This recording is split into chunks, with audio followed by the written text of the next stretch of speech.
Hingga minggu lalu, jika Anda mengatakan bahwa suamiku pemimpin paduan suara anak-anak dan seorang lelaki yang tidak punya darah kejahatan dalam nadinya telah berselingkuh dengan seseorang, maka saya akan tertawa di hadapan Anda. Kami sudah menikah selama 8 tahun. Ini adalah pernikahan yang kedua bagi kami. Dan selama ini, aku merasa tidak ada masalah. Menikah dengan Russell adalah hal yang terindah yang pernah terjadi dalam hidupku. Aku dibesarkan di sebuah kota pertambangan kecil di Kepulauan Riau. Ayahku meninggal karena kecelakaan kereta ketika aku duduk di kelas 6. Untuk aku dan ibu, hidup adalah perjuangan. Kami miskin, tapi kami mampu mengatasinya. Keluargaku adalah keluarga yang sangat penyayang, hangat, dan religius. Aku berusia 8 tahun lebih tua dari adik laki-laki dan perempuanku. Dan aku melakukan banyak peran sebagai seorang ibu bagi mereka. Aku selalu menjadi gadis yang baik dan benar-benar bertanggung jawab. Aku adalah tipe anak yang tidak akan pergi keluar di akhir pekan sebelum menyelesaikan cucian di rumah. Setelah lulus dari SMU, aku masuk ke sebuah universitas negeri. Dan pada waktu aku menginjak usia yang ke-20, aku menikah dengan kekasihku yang juga teman sekelasku. Namanya Erik. Dia adalah laki-laki paling tampan dan pandai di kelas. Dan sekarang dia adalah seorang pengacara. Kami menikah selama 13 tahun. Dan dia menganiaya aku dan kedua putra kami secara fisik dan mental. Memang tidak setiap hari, tapi ada sekitar 6 atau 7 kali dalam setahun dia berusaha membunuh kami. Tiap kali aku berpikir untuk mengajukan cerai, aku selalu mengurungkan niat itu. Aku dibesarkan dengan keyakinan bahwa hanya kematianlah yang boleh memisahkan suatu pernikahan. Tapi aku juga tahu bahwa tetap tinggal bersama Erik demi anak-anak adalah hal yang buruk. Aku terus berpandangan bahwa aku telah melakukan sesuatu yang mengakibatkan suamiku bertindak seperti itu. Sampai akhirnya, aku dengan mantap mengajukan perceraian dari Erik. Dan pada saat itu, aku benar-benar merasa terpukul. Aku menyadari bahwa aku telah menipu diriku sendiri tentang pernikahan ini. Saat itu, aku benar-benar membutuhkan seseorang untuk berbincang. Sehingga aku menelpon Russell dan menceritakan segalanya. Iya, Russell, suami keduaku. Dia dan aku adalah sahabat karib selama bertahun-tahun sebelum kami masing-masing berkeluarga. Aku tahu istri pertamanya menceraikan dia setelah 7 tahun pernikahan dan mereka berpisah dengan sangat damai. Dia sangat terkejut bahwa dia tidak tahu banyak hal yang tidak sempurna dalam pernikahan. Aku dan Russell mulai sering bertemu dan dengan cepat hubungan kami semakin dalam. Anak-anakku pun mengagumi Russell. Setelah bertahun-tahun, anak-anak ketakutan menghadapi ayah mereka. Russell adalah sebuah keajaiban buat mereka. Lalu kami menikah dan merayakan pernikahan kami secara besar-besaran pada hari Valentine, dan itu sangat indah.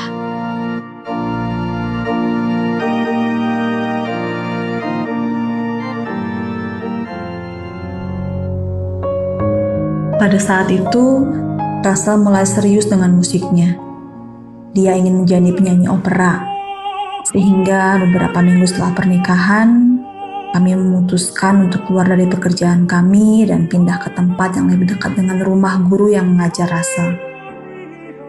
Kami pun membeli sebuah rumah megah di sebuah sudut jalan dengan 3 kamar. Dalam beberapa minggu, kami berdua mendapatkan pekerjaan. Russell menjalankan bisnis asuransi pada siang hari dan mengambil kursus musik pada malam hari. sedangkan aku mendapat pekerjaan di toko buku dekat rumah. Segala sesuatunya berjalan baik meskipun Russell sempat menghadapi masalah dalam pekerjaannya dan dia resign. Tapi kemudian dia mendapatkan pekerjaan baru di bagian marketing di sebuah perusahaan yang tidak juga berjalan baik. Russell terus berpindah-pindah pekerjaan. Dia mengatakan bahwa tidak ada kemajuan di tempat-tempat tersebut. Setelah beberapa waktu berlalu, dia sudah tidak lagi ingin menjadi penyanyi profesional. Russell sangat berbakat, tapi dia tidak berpikir bahwa kami mampu mengatasi masalah keuangan. Sebenarnya penghasilanku lebih besar daripada Russell, sehingga aku tetap mempertahankan pekerjaanku.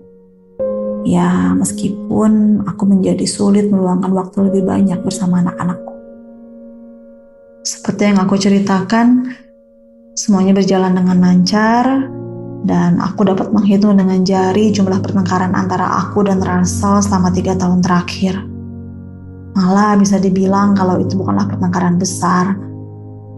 Kami hanya beda pendapat dan berargumen, dan biasanya terhadap sesuatu hal yang sepele. Karena Russell juga ikut menyanyi dalam kelompok paduan suara pada hari Minggu pagi, kami tidak pernah dapat pergi keluar pada weekend. Padahal kami sangat menyukai kebersamaan kami di akhir pekan. Dia bekerja keras pada weekday, sehingga dia perlu bersantai pada weekend. Aku tidak merasa iri padanya yang bisa bersantai, meskipun aku merasa cukup letih setelah bekerja atau setelah bersih-bersih rumah. Dan aku membayangkan dalam situasi demikian pasti akan sangat menyenangkan. Atau setidaknya kami dapat sekedar keluar berjalan-jalan atau sekedar nonton bioskop. Aku tidak pernah minta Russell untuk menolong aku. Ya, mungkin kadang aku pernah bertanya dengan sedikit kasar. Seperti, Russell, adakah sesuatu yang mengganggu kamu? Dan dia menyahut, tidak ada masalah. Percayalah, bahwa suamiku adalah orang yang paling jujur yang pernah aku jumpai. Dia tidak akan berbohong. Jadi, bila dia mengatakan bahwa semuanya baik-baik saja, tidak terlintas dalam pikiranku untuk bertanya lebih jauh kepadanya. Tapi dalam hatiku, aku merasakan ada kesalahan yang aku lakukan. Aku mulai membaca berbagai buku dan bertanya pada diriku sendiri, apa yang bisa aku lakukan untuk meningkatkan hubungan kami. Kemudian minggu lalu, aku memeriksa email dan untuk beberapa alasan aku melihat tagihan telepon. Aku tidak tahu apa yang menguasaiku dan aku memeriksa ponselnya Russell. Karena biasanya aku selalu menghargai privasinya dan tidak tertarik untuk memeriksa ponsel Russell.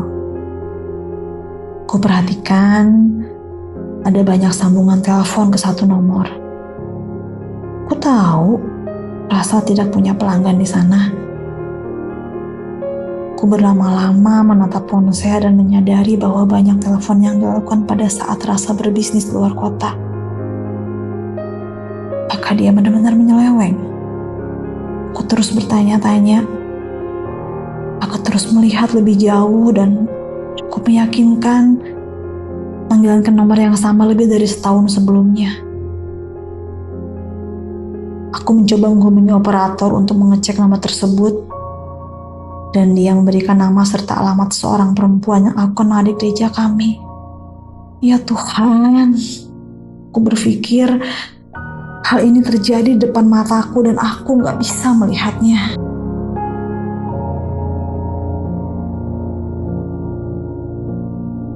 Nah, suatu hari aku menuju gereja karena aku tahu Russell akan menghadiri latihan paduan suara malam itu. Aku menunggu di dalam mobil di tempat parkir sampai Russell selesai latihan. Lewat ekspresi mukanya, aku melihat bahwa Russell tahu bahwa aku telah mengetahui perbuatannya. Dalam mobil, aku bertanya, apakah dia berselingkuh? Dan dia menjawab, ya. Aku bertanya lagi, apakah kamu mencintainya? Dan dia menjawab, iya. Aku bertanya lagi, apakah kamu ingin menikahinya? Dan dia menjawab, aku tidak tahu. Rasanya aku ingin mati. Malam itu terasa menyakitkan. Dan aku mulai menenggak setiap pil yang ada di rumah. Tentu saja yang aku punya hanya aspirin dan pil diet. Tapi kesalahan apa yang udah aku lakukan? Aku tahu mungkin Anda tidak dapat mengerti aku. Tapi aku sangat mencintai laki-laki ini. Aku tidak bisa membiarkan hubungan ini berakhir. Aku harus bagaimana?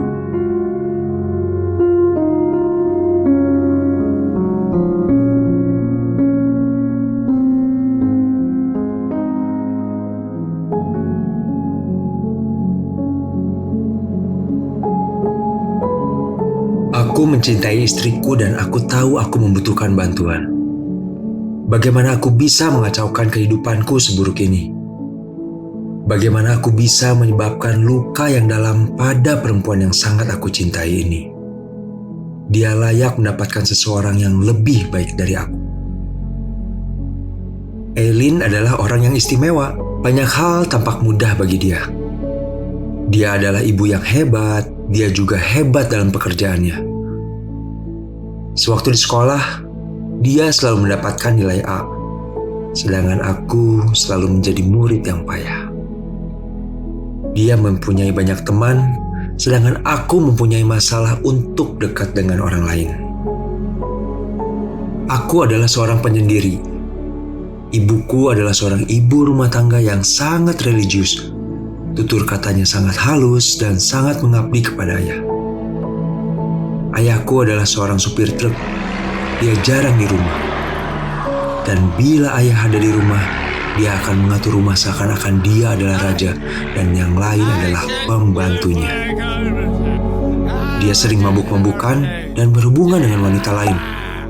Tetapi ibu tidak pernah meninggalkannya. Ibuku sangat posesif terhadap kedua adik perempuanku. Tetapi semua yang aku lakukan tidak pernah salah di mata ibu.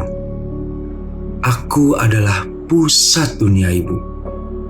Dia sangat memanjakan aku. Aku suka melakukan kegiatan di luar rumah dan banyak menghabiskan waktu kecilku menjelajahi hutan sendirian. Musik adalah kegemaranku yang lain. Aku suka bernyanyi. Aku bernyanyi di paduan suara dan menjadi anggota teater. Guru menyanyi di sekolah menengahku berusaha meyakinkan aku supaya aku menjadikan musik sebagai karirku. Dia bilang, aku mempunyai suara tenor yang bagus dan akan ada banyak kesempatan yang bisa kuraih. Tetapi aku tidak ingin bekerja sekeras itu dan aku tidak percaya diri bahwa aku mempunyai kemampuan sehebat itu. Kemudian aku menikahi pacarku sewaktu SMA dulu dan masuk universitas negeri. Tetapi aku dikeluarkan dari kampus setelah tahun pertama kuliahku. Ini adalah kegagalan pertamaku. Kemudian aku mendaftar menjadi anggota Angkatan Laut. Tetapi tekanan darahku naik dan aku diberhentikan karena menderita hipertensi.